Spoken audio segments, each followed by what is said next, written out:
Hey guys, hope you're having a good day. Today we're going to jump right into this $10 marketplace string trimmer with the goal of trying to fix and flip it. I'm also going to share some tips and tricks with you guys along the way. So let's get started. So first we need to know what we're working on. And this one's a WeedEater brand XT260 25cc gas string trimmer. It looks to be complete, and that's kind of the first tip. If you're doing this to flip these machines, you can kind of blow your profit tracking down missing parts like intake covers and head components, etc. So take a look over it and make sure everything's there, especially if you're shelling out money for the unit right out of the gate. Now, we kind of have to triage this unit because the person selling it usually isn't the most reliable source of information for what's wrong with it typically. A lot of the time you'll get these not running, and in my experience, that's usually a carb issue or the fuel lines are broken off. Less likely, but still possible, is the coil's bad. You could have a bad spark plug. You could have a plugged spark arrestor screen in the exhaust, or some other issue that's not readily apparent.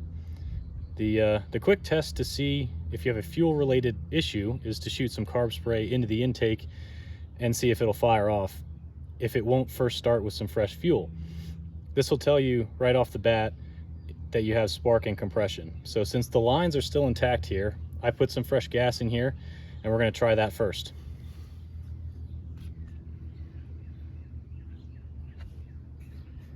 And the purge bulb doesn't want to return. Choke.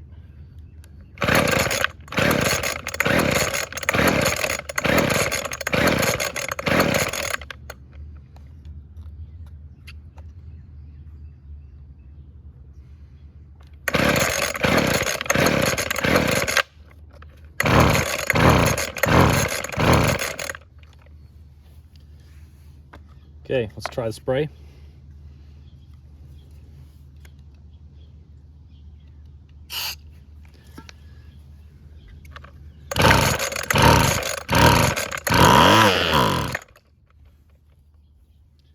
So great, it started and ran for a little, so we can move on and look into that fuel system. Okay, so we're moved inside to start ripping into this thing, and the first thing I usually check is the condition of the tank. So it might be a little hard to see,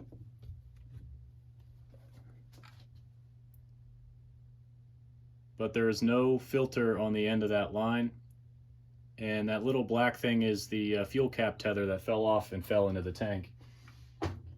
So a lot of the time, especially on units with bad lines, you'll see the filter fell off the piece of line inside the tank and is just floating around in there. In this case, there's no filter, so we're going to have to find one to put in there. But otherwise, the tank is in pretty good shape. It's clean, so we shouldn't have any issues there other than getting that tether out of the tank. So yeah, let's move on to taking that carb off. The carbs on these are usually pretty easy to take off. I think this one is a T25. It's got 2 screws holding it on. And some of these on the throttle linkage, on the carb side, there's multiple holes, so pay attention to which hole it comes out of. On this one, it's just a single, so we shouldn't have any issues there.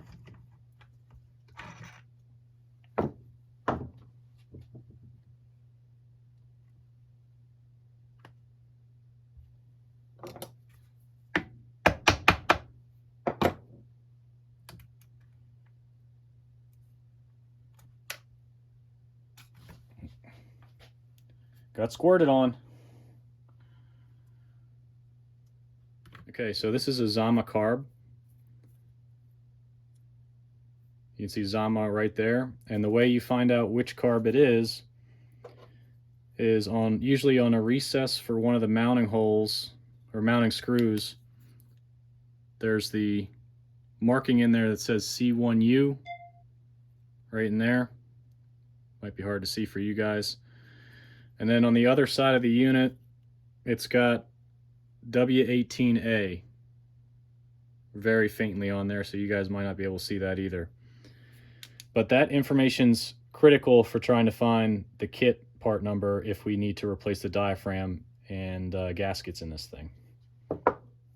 Next, we're going to open this thing up and see the condition of the gaskets and diaphragms inside. And you really only need a Phillips screwdriver to be able to open these things up, but be careful not to tear anything as you take it apart, because these might still be good in there.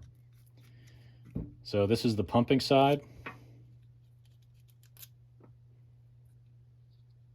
Here's your purge bulb. Okay. And what you want to be checking for here is that these flaps are not curled up or damaged in any way. It does need to be sprayed out. There's some, looks like some dirt crusted around there.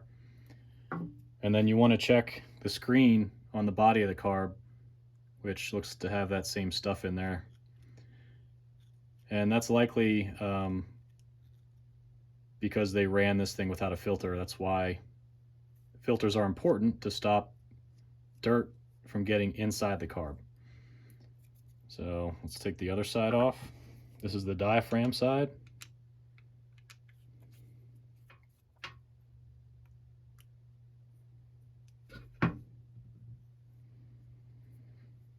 Okay, and this diaphragm here needs to be soft.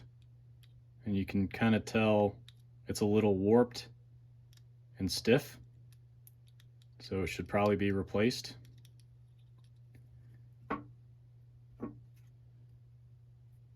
And then this is the needle for the carb right here.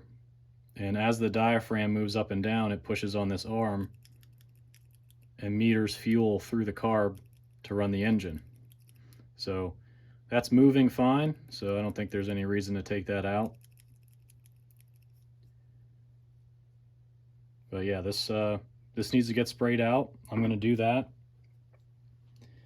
And the other part of this is, to get these parts, we need that C1U-W18A number to go on ZAMA's website. They have a carb lookup part of their website, and you can find the kit number that corresponds with this carb.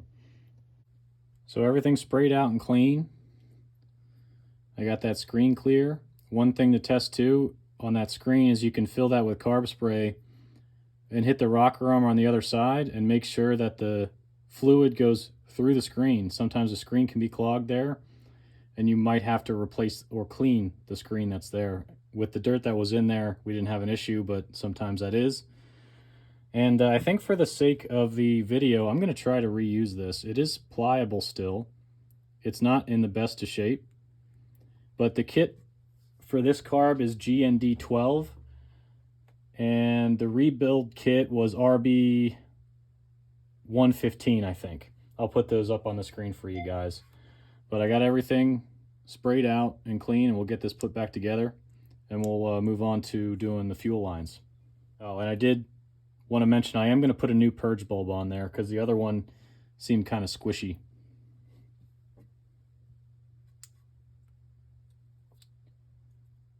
One thing to check when everything's back together is the purge, and you can usually hear it working. So we should be good there. And yeah, I can already hear you guys saying just put a gasket diaphragm kit in it, but you know, sometimes it's fun just to see how far you can push things to bring it back. A lot of these just need to be worked again to come back around to working condition, instead of just throwing a gasket diaphragm kit in there. So we're going to see how this works. You guys can say I told you so if it doesn't. And yeah, we'll move on to the lines. The unit's back up on the bench, and I wanted to show you guys that the filter line from the tank to the carb is actually a smaller diameter than the return. A lot of people think, oh, the big line is the feed into the carb because you would want more gas going to the carb, but I think they do this way to prevent back pressure inside the carb. If the feed line is smaller and the purge line back into the tank is bigger, you can't create a back pressure in this line to cause a running problem within the carb. So I'm going to get these cut off of there and show you what I got for a line. These are 2 scrap pieces I had from some kits that I got. I usually get the ones that are the set of 4 different sizes, so I'm almost guaranteed to have the right size that you need. You can get those things on Amazon pretty easy, but those are the sizes we need: the small one for the filter and then the larger one for the return. And the returns usually have kind of a little barb on there. I usually put them back on. Some people don't put them back on. That's okay. It's not going to do anything if it's there or not. It's kind of there to hold the line inside the tank so it doesn't pop back out. And as we're going to put this in here, I'm going to cut a bevel on the line so it's easier to feed in.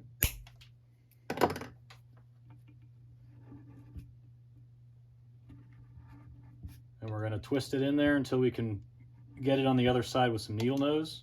Put that barb on the end of it and pull it back through.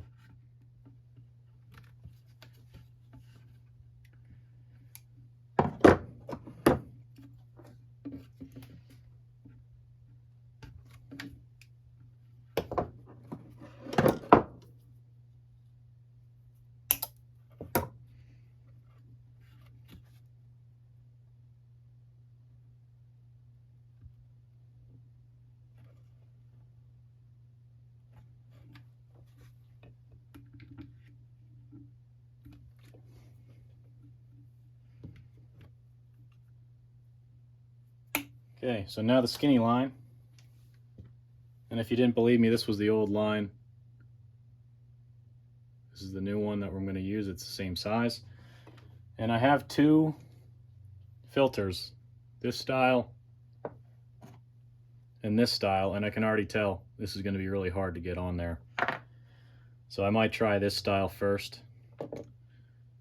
But what we need to do is feed enough in here to pull it out, but also we want the filter to be right around here. So we need enough line from the carb up here all the way to down pretty much in the middle of the tank.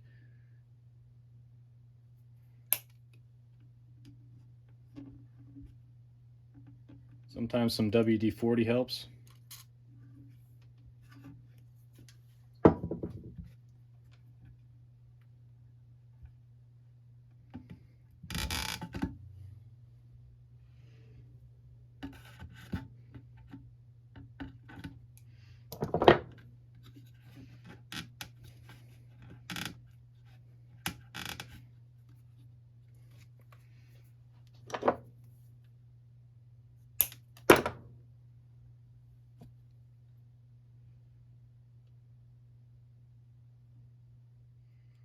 All right, I'm going to call that good.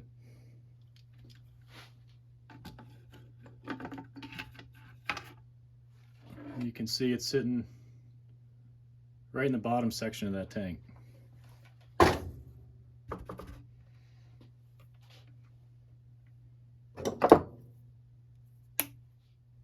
Okay, time to put the carb back on. And one thing I wanted to point out is this is the impulse port on the carb.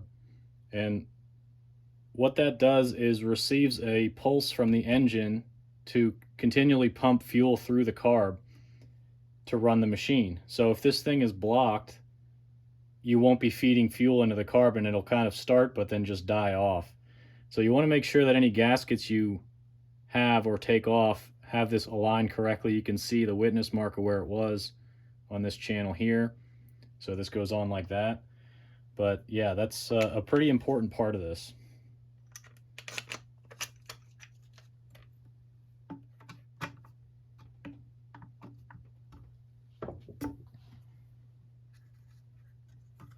Okay, that should be good there. Then we got to connect the lines. We're going to have to trim some off of this feed.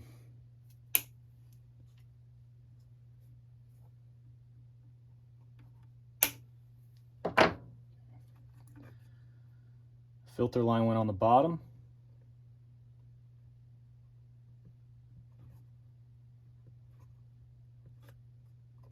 And the return went on the top barb.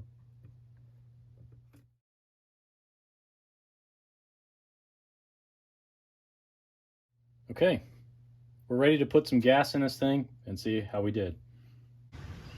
All right, so I got some fresh 40-to-1 in there. I think this one actually takes 50-to-1, but 41 should work fine for this test. And I've got the 21 splined adjustment if we need to make adjustments to the carb. So the first thing we need to do is make sure that it purges good, which it is. Yeah, it's purging real good. Okay, let's see.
So she's running great, and the last thing we got to do is put some line in here because I think one of them broke off as we were adjusting the carb.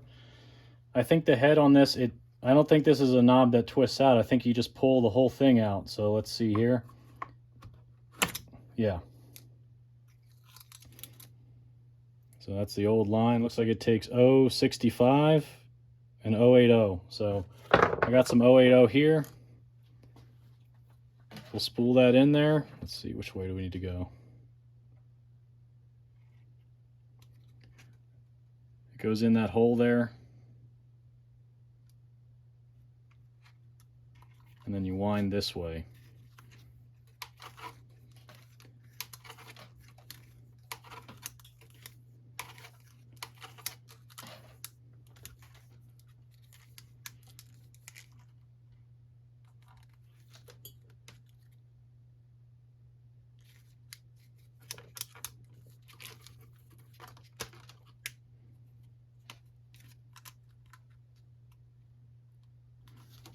Okay, I'm going to do that other one, and we'll get this thing put back together.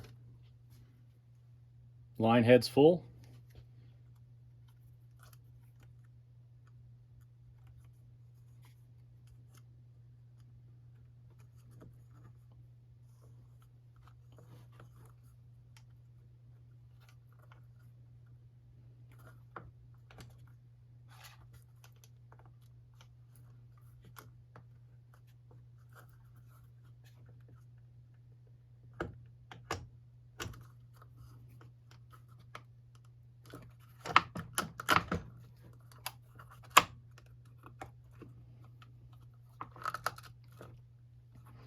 All right, and to check that it's advancing, just push this in, and you should be able to see or feel the line advance out. So we're good to go.